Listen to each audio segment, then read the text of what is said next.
사연을 듣고 계시는 여러분들은 미신을 믿으시나요?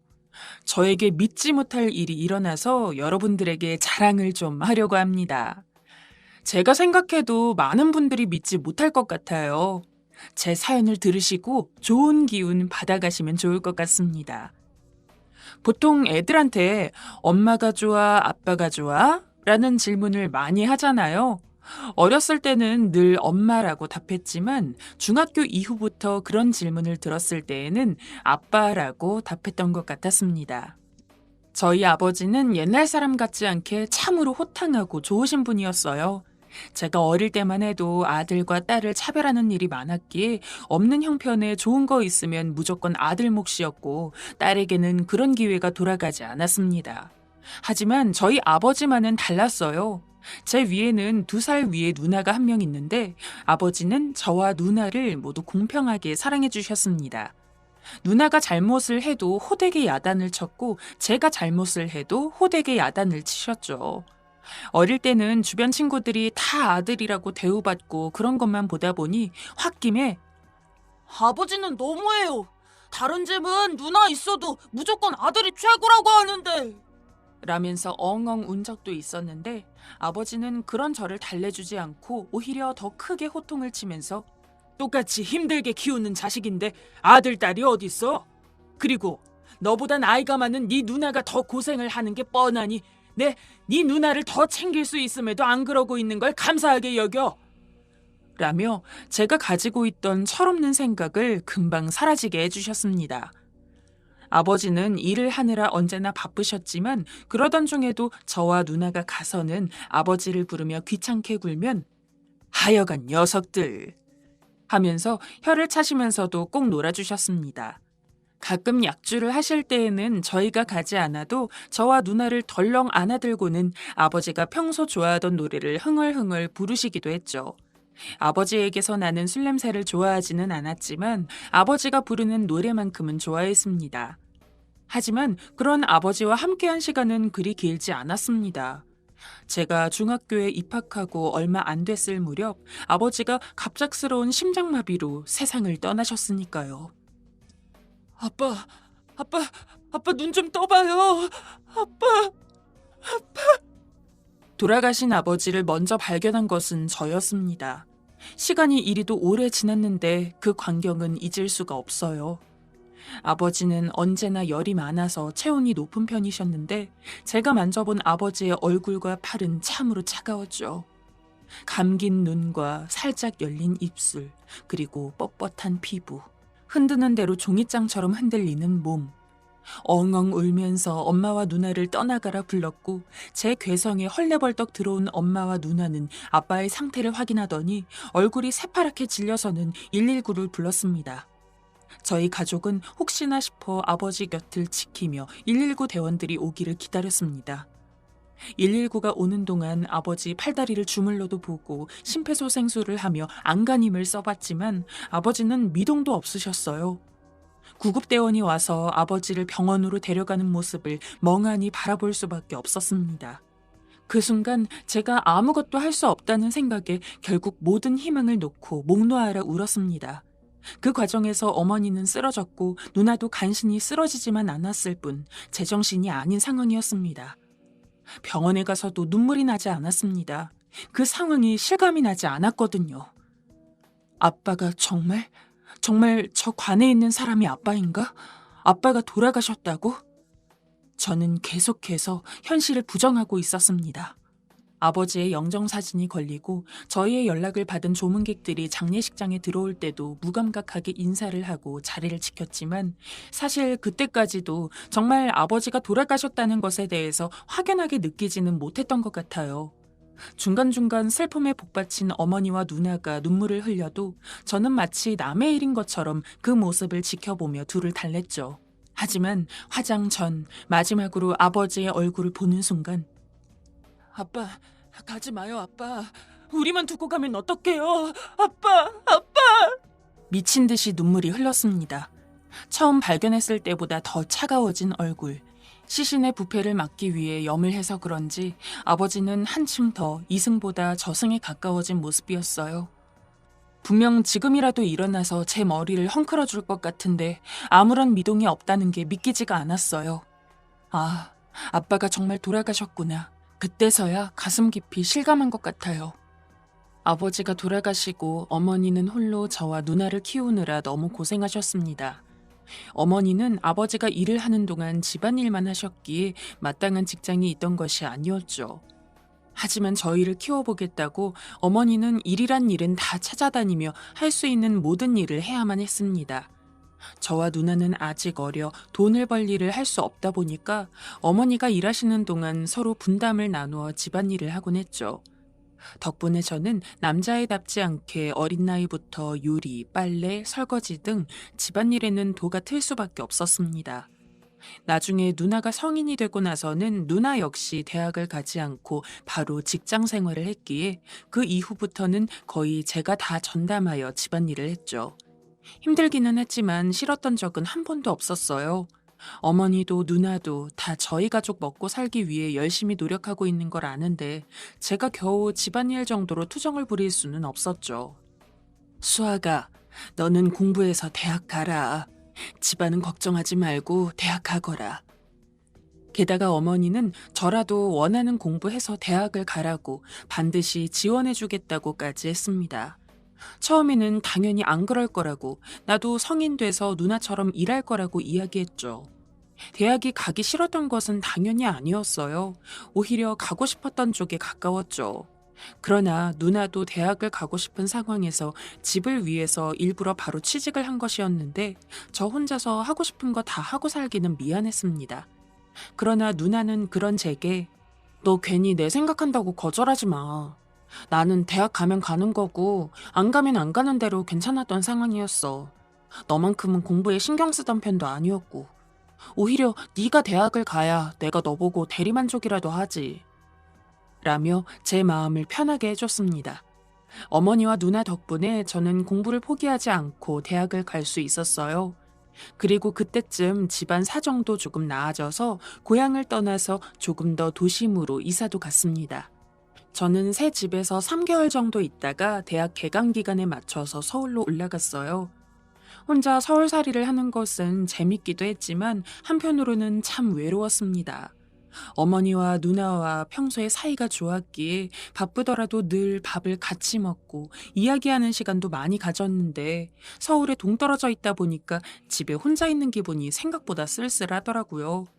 그리고 아버지 생각이 많이 났습니다. 어머니, 누나와 살 때도 아버지가 그립다고 느끼긴 했지만 이래저래 공부하고 집안일하고 어머니랑 누나랑 시간을 보내다 보면 자기 전에나 어렴풋이 떠오르는 정도였는데 혼자 있는 시간이 많아지니 자연스레 그 빈자리를 아버지 생각으로 채우게 되더라고요. 그래도 이렇게 계속 슬퍼하면 아버지도 속상해할 거라고 생각하고는 꿋꿋하게 대학 생활을 했습니다. 다행히 좋은 친구들도 만났고 성적도 잘 나오고 남은 시간에는 동아리 활동도 하면서 즐겁게 보냈습니다. 그러던 어느 날 동아리에서 처음으로 다 같이 MT를 떠나자는 이야기가 나왔어요. 그동안 MT를 갈만 하면 학교 내에서 사건이 터지거나 아니면 멤버 누가 시간이 안 돼서 미뤄지기를 반복했는데 처음으로 다 같이 시간이 맞아서 함께 버스를 타고 MT를 떠나기로 했죠. 펜션도 크고 근처에 내과도 있어서 무척이나 기대가 됐습니다.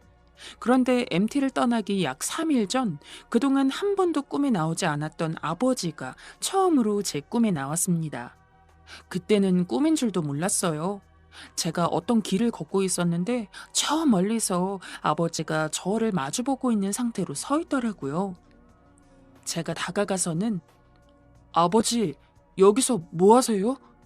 라고 하니까 아버지가 그런 저를 묵묵히 쳐다보더니 갑자기 안 된다, 안 돼! 라는 이야기를 반복했습니다. 뭐가 안 돼요, 아버지? 하고 물으니 아버지는 앵무새처럼 안 된다는 말만 하다가 마지막에 가지 말라는 한마디를 남기고는 스르르 사라졌습니다. 그리고 저 역시 그 순간에 잠에서 깼죠. 보통 꿈을 꾸면 금방 사라지기 마련인데 이상하게 그때는 깨고 난 뒤 시간이 꽤 지나도 꿈 내용이 생생했습니다. 어쩐지 이상한 기분에 저녁까지 곰곰이 생각하다가 어머니에게 전화를 걸었어요. 아이고, 수아가 몸 건강히 잘 있니? MT 간다더니 언제 가는 거니? 네, 어머니 잘 있어요. 다름이 아니라 오늘 꿈에 아버지가 나왔거든요. 네 아빠가? 그 양반은 내 꿈에도 안 나오고 수정이 꿈에도 한 번을 안 나오더니 내심 아들이 제일 좋았나 보네. 아들 꿈에만 나오고. 저도 이번에 처음 꾼 거긴 한데 내용이 조금 이상해서요.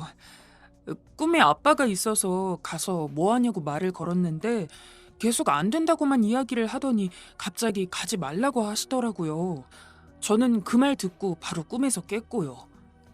제 꿈 이야기를 듣자마자 어머니는 바로 제 동아리 MT가 생각나신 모양이었습니다. 사실 저도 꿈에서 깨고 난 뒤에 동아리 MT 생각이 나기는 했는데 제가 괜히 꿈에 과민 반응하는 거라고 여겼거든요. 하지만 어머니는 저와는 다르게 네 아빠가 그렇게까지 나와서 이야기를 할 정도면 무슨 일이 나는 거 아닐까 싶다 나는. 꼭 가야 하는 게 아니면 너라도 빠지면 안 될까? 엄마가 걱정이 너무 되네. 라며 제가 MT를 가지 않기를 원했습니다. 일단 조금 더 생각해보기로 하고 전화를 끊었지만 어머니가 그렇게까지 염려를 하는 MT를 굳이 부득부득 갈 필요는 없다고 생각해서 아쉬운 마음은 있었지만 집에 갑자기 큰일이 생겨서 못 가게 됐어. 미안 얘들아. 네모까지 재밌게 놀다 와라. 하며 바로 MT 전날에 못 간다고 이야기를 했습니다. 어머니는 너무 좋아하셨죠. 얼결에 시간이 빈 저는 집에서 오랜만에 TV를 보고 침대에 누워 시간을 보냈습니다. 그런데 갑자기 핸드폰이 불난 듯이 울리길래 뭔가 하고 보니까 저희 동아리 멤버들이 MT를 가기 위해 탔던 버스가 전복 사고가 난 것이었습니다. 다행히 동아리 사람들은 다 멀쩡했지만 워낙 큰 사고여서 한 명이 죽기까지 했죠. 순간 온몸에 소름이 쫙 돋았습니다. 만일 제 꿈에 아빠가 나오지 않아서 제가 예정대로 MT에 갔으면 저 역시 그 사고 현장의 피해자로서 있게 될 수도 있었던 거니까요. 아유, 네 아빠가 너를 구해줬나 보다. 아유, 이게 무슨 일이야. 시겁한 마음으로 어머니에게 전화를 걸어 이 사실을 알리니 어머니는 숨을 크게 들이키며 아버지가 저를 구했다는 이야기만 연신되뇌이며 우는 듯 훌쩍이셨어요. 나 괜찮으니까 걱정 말라고 어머니를 다독이고 주말이 지나서 학교에 간 뒤 동아리 사람들과 사고에 대해서 이야기를 나누었습니다. 나 원래 MT 가려고 했는데 사실 가기 3일 전쯤에 아버지가 나와서는 자꾸 가지 말라고 이야기를 해가지고 좀 불안해서 중간에 빠진 거거든. 근데 너네 사고 났대서 너무 놀랐다. 진짜? 예지몽 그런 건가? 제 이야기에 동아리 사람들도 다 놀라면서 그래도 아버지 덕분에 산 거라며 묘라도 한번 다녀오라더군요. 아버지 묘는 고향에 있었기에 명절에 가족들이랑 다 같이 가는 게 아니면 멀어서 못 갔는데 아버지가 그렇게 꿈에 나와서 저를 살려주신 만큼 당연히 가서 인사를 드리는 게 맞는 것 같아서 오랜만에 혼자 아버지 묘도 다녀왔었습니다. 하지만 아버지가 준 기적은 그것뿐만이 아니었어요. 제가 32살쯤 되었을 때 결혼까지 생각했던 여자가 있었습니다. 직장 내 사람들한테 소개를 받았었는데 첫눈에 반해서 사귀어줄 때까지 쫓아다녔고 사귀면서도 내내 행복하고 좋아서 최대한 빨리 결혼하고자 돈도 열심히 벌었거든요. 이제 슬슬 결혼하자고 해볼까? 라는 생각을 하던 때 어김없이 아버지가 꿈에 나왔습니다. 꿈의 내용은 별거 아니었어요. 저는 평소처럼 여자친구와 데이트를 하고 있었는데 뒤에서 누가 막 달려오는 느낌이 들어 뒤를 돌아보니 아버지가 여자친구 손을 잡고 있는 제 손을 떼더군요. 그러고는 안 된다고 거듭 외쳤습니다. 예전에 버스 사고 전에 꿨던 꿈과 비슷한 느낌이 들어서 그렇게 사랑하는 여자친구였는데도 일순 찝찝한 느낌이 들었죠. 그래서 너무 과한 처사라고 생각할 수도 있겠지만 심부름 센터를 통해서 뒷조사를 했어요. 뒷조사를 하면서도 설마 뭐가 걸리겠어? 라는 생각은 했던 것 같습니다. 하지만 그 조사를 통해서 여자친구가 사실 애가 둘이나 있는 이혼녀라는 걸 깨닫게 되었죠. 저한테는 한 번도 결혼을 했었다는 말을 한 적이 없었고 심지어는 나이까지 속인 상황이었습니다. 그 길로 바로 여자친구와 헤어졌고 저는 다시 한번 아버지가 제 인생을 구했다고 생각했죠. 큼직하게 생각나는 것은 저 두 가지이지만 아버지는 그 외에도 크고 작은 일을 앞두었을 때 제 꿈에 나오셨습니다. 이미 아버지가 꿈에 나온 덕에 큰 고비를 2번이나 넘겼던 저이기에 아버지가 꿈에 나올 때면 아무리 마음을 먹은 일이라고 하더라도 무조건 2번, 3번 더 고사하는 것이 버릇이 되었습니다. 이제는 내심 뭔가 일이 생기면 오늘 밤 꿈에는 아버지가 나올까 하는 생각도 했죠. 하지만 너무 아버지에게 의존해서일까요? 거의 몇 년간 아버지는 더 이상 꿈에 나오지도 않았습니다. 사실 꿈에서라도 아버지를 볼 수 있었다는 게 좋았던 저는 이제 기억에서도 점점 흐릿해져가는 아버지가 너무 그리웠죠. 어머니와 누나에게도 혹시 아버지 꿈에 나오고 그래? 하고 물었지만 기껏해야 개꿈처럼 한두 번 본 이후로는 한 번도 나오지 않았다고 하더라고요. 아쉬운 마음으로 내심 아무런 내용이라도 좋으니 아버지가 나왔으면 좋겠다고 생각하며 샀는데 약 몇 달 전부터 아버지가 주기적으로 꿈에 나오기 시작했습니다. 한창 자주 나오실 때도 이렇게까지 매일같이 꿈에 나온 적은 없었기에 참 낯선 일이었습니다. 이리 와봐라. 이리 와. 수아가 이리 오래도. 꿈에 나온 아버지는 어떤 산등성이 근처에서 저를 보고 계속 이리 오라고 불렀습니다. 그러다가 제가 몇 걸음 다가가려고 하면 꿈에서 깼죠. 이런 내용의 꿈을 거의 하루도 안 거르고 꿨어요. 처음에는 당연히 왜 그러는지 몰랐습니다. 그저 몇 년 만에 다시 보는 아버지 얼굴이 반가웠을 뿐이죠. 그래서 어머니와 누나한테도 전화를 걸어서 오랜만에 아버지 꿈에 나왔어요. 건강해 보이시더라고요. 그런데 자꾸 무슨 산 같은 데서 이리로 오라고 하시네요. 라며 들뜬 목소리로 말을 했더니 어머니가 놀라시며 수아가 너 꿈에서라도 절대 아빠 따라가면 안 된다. 큰일 난다. 라고 말씀하시며 걱정을 하더라고요. 어머니는 죽은 사람이 꿈속에 나타나면 저한테 큰 우환이 생긴다는 겁니다. 어머니가 그 말을 하시니 어렸을 적에 TV에서 봤던 이야기가 생각이 나면서 무섭기 시작했습니다. 그런데 어머니에게 전화통화를 한 그날도 어김없이 아버지는 꿈에 나와서 똑같은 행동을 하셨습니다. 어머니가 하신 말씀도 계속 생각나면서 무섭기 시작했어요. 그런데 꿈에 아버지가 나올 때마다 자세히 살펴보니 배경이 익숙하다는 것을 알게 되었습니다. 선명한 기억은 아니었지만 아무래도 아버지가 묻혀 계신 선산 주변인 것 같았어요. 장소를 특정하고 나니 더욱 무서웠던 것 같아요. 아무래도 내 조상들이 묻힌 곳이긴 하나 죽은 사람들이 있는 것이기도 하니까요. 그런데 문득 꿈속에서만 아버지를 안 따라가면 되는 게 아닌가? 라는 생각이 들기 시작했습니다. 어머니 말씀을 들은 뒤로는 아버지가 꿈속에 나타날 때 반가움보다는 두려움이 더욱 컸기 때문에 묘소에 가서 소주라도 뿌려드리면 아버지가 나한테 서운한 게 있으면 풀리시지 않을까라는 생각을 했습니다. 그때 한참 이 핑계 저 핑계 대며 안 찾아뵌 지 오래됐었거든요. 그래서 나를 잡고 선산에 오르기 시작했습니다. 그런데 참 신기하게 아버지 묻혀 계시는 선산 근처에 도착하니 꿨던 꿈이 선명해지면서 아버지가 매번 서 계셨던 나무가 보였어요. 묘와는 조금 거리가 있었고 산 가장 아래에 심겨져 있는 나무였죠. 꿈이 현실이 된 것만 같은 기분에 오묘한 마음으로 그 나무에 다가갔습니다. 주변에 다른 나무들도 많았지만 그 나무는 유독 크기도 크고 가지도 굵었죠. 그리고 빨간색 같은 게 희미하게 보이기 시작했어요. 오래된 세월의 흔적인지 그 부분을 손으로 휙휙 저었더니 빨간색 띠가 밑둥을 감싸며 묶여 있었습니다. 그걸 보고 난 후 이상한 직감이 들었어요. 이 나무에 무언가 비밀이 있다고나 해야 할까요? 암튼 왜 다른 나무들은 멀쩡한데 이 나무만 띠가 둘러져 있지? 라는 의문이 들면서 앞에 쭈그리고 앉아 떨어진 장가지들을 주워서 땅을 팠습니다. 그런데 얼마 파지도 않은 상황에서 나뭇가지 끝에 뭐가 걸렸습니다. 자잘한 돌인 줄 알고서 빼내기 위해서 주변을 같이 팠는데 안에 있던 건 돌이 아니라 웬 나무 상자였죠. 오래됐는지 흙냄새가 엄청 진했어요. 순간 가슴이 쿵쾅거리기 시작했습니다.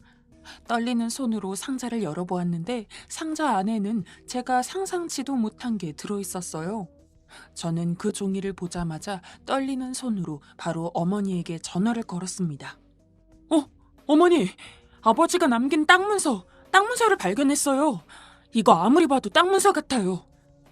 제 이야기를 들은 어머니는 뭐? 땅문서? 라고 놀라셨고 저는 바로 집에 올라가겠다며 누나를 불러달라고 했습니다. 바로 집으로 가는 버스를 끄는 저는 설레는 마음을 감출 수가 없었죠. 땅문서를 고이 접어놓은 상자를 품에 꼭 안고 집까지 가면서 오만 가지 생각을 다 했습니다. 분명 땅문서에 적혀있는 이름은 아버지였기에 아버지가 가지고 있던 땅임이 확실했어요. 사정 설명도 없는 갑작스러운 부름에 졸지에 집에 오게 된 누나는 대체 무슨 일인데? 라며 궁금해했고 저는 상자를 거실에 내려놓고는 땅문서를 꺼내어 누나와 어머니에게 보여주었습니다. 나는 그 양반이 이런 땅을 가지고 있을 거라는 생각은 하지도 못했다. 살아생전 그리 넉넉치 않은 집안이었기에 저희는 물론 어머니조차도 땅이란 게 있을 거라고는 꿈도 꾸지 못한 것이었죠. 그러면서 너희 아버지가 미신을 그렇게 믿었어. 선산에다가 묻어두면 좋은 일이 있을 거라고 생각했던 것 같아. 예전에도 나랑 같이 돈도 묻어두었던 적이 있었어. 은행에 넣어두는 것보다 조상들이 기운을 넣어주는 게 더 좋다고 말이야. 그 돈은 금방 다시 찾았었지만 이런 집문서가 있을 줄은 꿈에도 몰랐다. 라고 말씀하셨습니다. 일단 얼마 안 되는 땅이라고 할지라도 저희 집은 당장 한 푼이라도 더 있으면 그걸로 좋았기에 저는 어머니에게는 집에 있으라고 하고 누나랑 함께 다음날 등기소에 가서 땅에 대해 알아보았습니다. 그런데 세상에 얼마 되지 않을 거라고 생각했던 땅이 개발 예정지로 지정이 되어서 땅값이 무려 1억에 달한다는 것이었습니다. 저와 누나는 그 금액을 듣고도 믿지를 못했어요. 1억은커녕 몇 천만 원도 제대로 손에 넣어본 적이 없었는데 졸지에 아버지가 남겨주신 땅 때문에 어안이 벙벙할 수밖에 없었습니다. 등기소를 나오며 저는 누나와 얼싸안고 눈물을 흘렸습니다. 그리고 바로 집에 가서 어머니에게도 이 사실을 알려드리니 어머니 역시 울음을 터뜨리셨죠. 아버지는 돌아가셨기에 묻지 못하지만 아무래도 저희 세 가족이 너무 힘들게 사니까 마지막까지 저희를 도와주시기 위해서 아껴오던 땅까지 내어주신 거라는 생각이 들었습니다. 저희는 함께 고향으로 잠시 돌아가 아버지 묘에 들러 소주를 묘지에 뿌리고 너무 고맙고 감사하다며 연신 아버지에게 인사를 했습니다. 그리고 혹시 몰라서 누나와 함께 주변 땅을 일주일간 더 파보았지만 아무것도 나오지는 않았습니다. 지금은 법적 절차를 다 마친 상태고 이제 가족들이랑 상의해서 땅을 처분해서는 돈을 나누려고 합니다. 아버지가 돌아가시고 정말 단 한 번도 그립지 않은 적이 없었는데 이렇게 돌아가셔서까지 저희 가족을 챙겨주시는 아버지 덕에 요 근래는 그리움이 조금 더 깊은 것 같습니다. 나이 먹고 아직까지 아버지 품에서 보호받는 것 같아서 괜히 부끄럽네요. 이렇게까지 챙겨주지 않아도 되니 다음에는 조금 더 편하고 좋은 모습으로 꿈에서 자주 만나뵐 수 있었으면 좋겠어요. 아버지, 너무너무 보고 싶습니다. 하늘에서까지 저와 엄마 그리고 누나를 지켜주셔서 감사합니다. 제 사연을 들어주신 여러분들에게도 감사합니다. 아직 부모님이 살아계시다면 꼭 있을 때 잘해드리세요. 요즘 코로나로 경기도 힘든데 모두 힘내시길 바랍니다.